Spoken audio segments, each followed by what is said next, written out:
মার্কিন শুল্ক নিয়ে অর্থনীতিবিদ ও ব্যবসায়ীদের সঙ্গে আলোচনা শেষে সচিবালয়ে সংবাদ সম্মেলনে একথা জানান তিনি। বাণিজ্য উপদেষ্টা বলেন, যুক্তরাষ্ট্রের নতুন আরোপিত ৩৫% শুল্ক হার শূন্য করার বিষয়ে আলোচনা চলছে। এখনও সরকার আশাবাদী। পাল্টা শুল্ক নিয়ে যুক্তরাষ্ট্রের সঙ্গে তৃতীয় পর্যায়ের আলোচনার জন্য প্রস্তুতি নেওয়া হচ্ছে। তৃতীয় পর্যায়ে নেগোসিয়েশনের জন্য যুক্তরাষ্ট্রের কাছে সময় চাওয়া হয়েছে। আগামী সপ্তাহে আবার বিষয়টি নিয়ে আলোচনা শুরু হবে।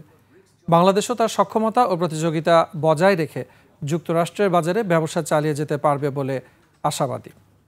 তৃতীয় রাউন্ড আলোচনার জন্য প্রস্তুতি নেওয়ার জন্য এবং প্রাসঙ্গিক এবং কিছু বিষয়ে আমাদের স্টেক হোল্ডার কনসালটেশন, যেটা আমরা আজকে করলাম বা আরও সামনে করব, এবং আমাদের আন্তঃমন্ত্রণালয়ের বিভিন্ন সংশ্লিষ্ট বিষয় রয়ে গিয়েছে, সেগুলোকে আমলে নিয়ে আমাদের প্রস্তুতি সম্পূর্ণ করে আমরা অতি দ্রুত আবার যুক্তরাষ্ট্রে ফেরত যাচ্ছি। এবং আমরা আশা করছি যে আল্লাহর রহমতে আমাদের একটা ভালো আউটকাম যেন এটার জন্য আসে, এটার জন্য আমরা সার্বিকভাবে সকলে একত্রে কাজ করছি।